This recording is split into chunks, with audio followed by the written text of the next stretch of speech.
දුප්පත් නිසා අම්මා තාත්තා නැතුව ආච්චි සීයා නැතුව හැදෙන දරුවෝ මේ ලංකාවේ ඕඩි තරම් ඉන්නවා. හැබැයි මේ කතාව චුට්ටක් අහන්නකෝ. මේක නම් මාරම දුක හිතෙන කතාවක්. මේක තමයි ශ්‍රී ලංකාව. මේක තමයි අපේ ලංකාවේ දකින්න සමහරක් තැන්වල ඇහෙන්න නැති වෙන දේවල්. අහලා බලන්න ඉස්සලම්. අහලා බලලා අපි විනාඩියක් කතා කරමු. මට ඉන්නේ මගේ ආච්චි සීයයි තාත්තයි විතරයි. මගේ අම්මා මම පොඩි කාලෙම නැති වෙනවා. මට සහෝදරයෙක් කවුරුවත් නැහැ. මම ආච්චි සීයයි ගාව තමයි හැදුනේ.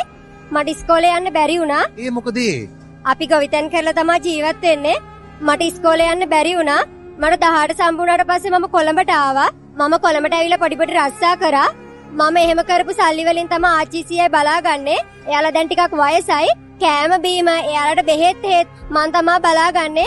තාත්තටත් මං උදව් කරනවා වෙන දරුවෝ නැති නිසා. ඒ තරම් රත්තරන් දුවෙක් තමයි ඒ තාත්තටයි ඒ ආච්චිටයි ඒ සීයටයි ඉන්නේ. කොළඹට ඇවිල්ලා පුංචි රස්සා කරනවා. මේ ජීවිතය ගැන මොන වගේ හැඟීමක්ද මොන වගේ දැනීමක්ද ඔයාට තියෙන්නේ? ජීවිතේ ගොඩක් දුකක් අයියේ. අම්ම නැති අඩුව ගොඩක් දැනෙනවා. දැනෙන තැන් ගොඩක් තිබුණා. මම අම්මව දැකලවත්ම නැහැ. මම අසරණු වෙච්ච ගොඩක් තැන්වල අම්මව මට ගොඩක් මතක් වුණා.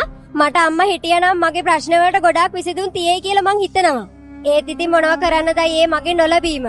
ඒක නොලැබීමම නෙමෙයි, සමහර අම්මලා තාත්තලාට වාසනාවක් නැහැ, පිනක් නැහැ, රත්තරන් ආදරණීය දරුවොත් එක්ක ජීවත් වෙන්න. හැබැයි ඔයාගේ අම්මා කවදාවත්ම හිතන්නේ නැතුව ඇති ඔයාව ඉක්මනින්ම දාලා යන්න වෙයි කියලා. කොහොමද ටිකින් ටික ඔයාගේ ජීවිතය ඔයා ගොඩ නගාගන්නේ? පොඩි ජොබ් කරලා තමයි. මම හරි ශක්තිමත් කෙනෙක් අයියේ.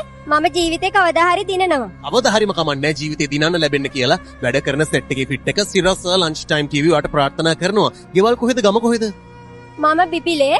මම ඉස්කෝලේ ගියේ රදිලියද ඉස්කෝලේට. මම ඉස්කෝලේ යන්න ඉගෙන ගන්න ආසයි. මගේ ආර්ථික ප්‍රශ්නත් එක තමයි මට ඉස්කෝලේ යන්න බැරි වුණේ. අනේ මන්ද ජීවිතේ එහෙම තමයි අයියේ. ජීවිතේ එහෙම තමයි. දුක, සතුට, සැප, නිന്ദා, ප්‍රශංසා හැමදේම මිශ්‍ර වුණු තැනක් තමයි ජීවිතය කියලා කියන්නේ. හැබැයි හිතේ ශක්තිය තියෙනවා නම් මං හිතනවා ඔයාගේ අනාගතය සාර්ථක කරගන්න ඔයාටම පුළුවන්. දැනටත් ඔයා ගේමක් ගහන් යනවා. ඇයි මේ පළතුරු කඩයක් පටන් ගන්නෙ? මට ඕනි මගේම දෙයක් කරගන්න. ඒ නිසා තමයි මම මෙහෙම බිස්නස් එක පටන් ගත්තේ. සාර්ථක විදිහට කරගෙන යනවා. ඒ නිසාම තමයි වැඩ කරන සෙට් එකේ ෆිට් එක සිරස් ලන්ච් ටයිම් ටීවී අපිත් ආවේ ඔයත් එක්ක කතා කරන්න. අම්මා ඔයාව බලන් ඉන්නවා නම්, ඔයා වහන් ඉන්නවා නම්, ඔයාට ආශිර්වාද කරනවා නම් ඔයා මොනවද මේ වෙලාවේ අම්මට කියන්නේ? ඉතින් මට එයාට කියන්න තියෙන මං එයාට ගොඩක් ආදරේ කියලා. මේ ලෝකේ දරුවෝ නැති අම්මලා කොයිතරම් ඉන්නවද? හැබැයි දරුවන්ගේ අවාසනාවට සමහරක් අම්මලා දාලා යනවා.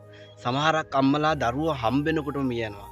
සමහරක් අම්මලා වැඩි කාලයක් ඉන්න පෞල් ප්‍රශ්න ඇති කරගෙනම දෙන්න වෙන්නනවා. හැබැයි අවාසනාවන්ත ලෙස දරුවෝ ටිකක් අතරමං වෙනවා. ඕක තමයි ඇත්තම කතාව. හැබැයි මේ සිරස් ලයිෆ් ටයිම් ටීවී වැඩසටහන උපුටා ගත්ත වෙනම සිදුවීම ඔබට මට හැමෝටම කන්න පුළුවන් දේවල් මේකේ ඕනි තරම් තියෙනවා. හැබැයි දරුවෙක් කියන්නේ වටිනාම සම්පතක්. වෙලාව කියන දේ ආවට පස්සේ මට ඔබට කාටත් හැමෝටම යන්න වෙනවා. ඒක තමයි මේ ලෝකේ හැටි. හැබැයි ජීවිතේ ජය ගන්න පුළුවන් මේ වගේ සුන්දර ආඩම්බර ලංකාවේ මේ වගේ කට්ටිය කොයිතරම් ඇතිද? ඒතුළු ජීවිතේ ජය ගන්න තමන්ගේ ආච්චි සීයයි ගාව හැදෙන තමන්ගේ අම්මවයි නැති වෙලා ඉන්න වෙලාවේදී තාත්තත් බලාගෙන ඉන්න මේ වගේ තවත් දරුවෝ ලංකාවේ කොයිතරම් ඉන්නවද? අපි හැමෝම ඒ වගේ මිනිස්සුන්ට උදව් කරන්න ඕනේ. අපි හැමෝම රුපියලකින් හරි උදව් කරොත් එයාටත් කීයක් හරි හම්බෙලා කවදද දවසක එයාටම කියලා ඉන්න තැනක් හදා ගන්න පුළුවන් වෙයි. හැබැයි කවදාවත් තමන්ගේ දරුවෙක් දාලා යන්න එපා. මේ දරුවගේ අවාසනාවටම ඒ අම්මා ඒ මුල් කාලෙදී දාලා යන්න වෙනවා. ඒක තමයි ස්වභාවය ලෝකේ. මම මුලින්ම කිව්වා. ඒක තමයි අපි හැමෝගෙම ලෝක ස්වභාවය. අද මට වෙන්න පුළුවන්, හෙට වෙන කෙනෙකුට වෙන්න පුළුවන්, තවත් කෙනෙකුට තවත් දවසක් වෙන්න පුළුවන්. හැබැයි මෙහෙම දේවල් දකින්නේ අද පළවෙනි සිදුවීමක් නෙමෙයි, අවසාන සිදුවීමක් නෙමෙයි. ජය ගන්න දඟලන මේ වගේ වීර කාන්තාව තව කොයිතරම් ඉන්නවද ලංකාවේ? අපි හැමෝම ඇයට උණුසුම් සුබ පැතුම් එක් කරමින් බිබිල ප්‍රදේශයේ ඉන්න මේ වගේ අයට අපි හැමෝම පුංචි මාරි රුපියලකින් වාහනයක් යන ගමන් බඩු ටිකක් අරගෙන සපෝට් එකක් දෙමු. මොකද ගේමක් ගහන්න හදන දිරියවන්ත මේ වගේ කාන්තාවෝ ලංකාවේ අඩුයි.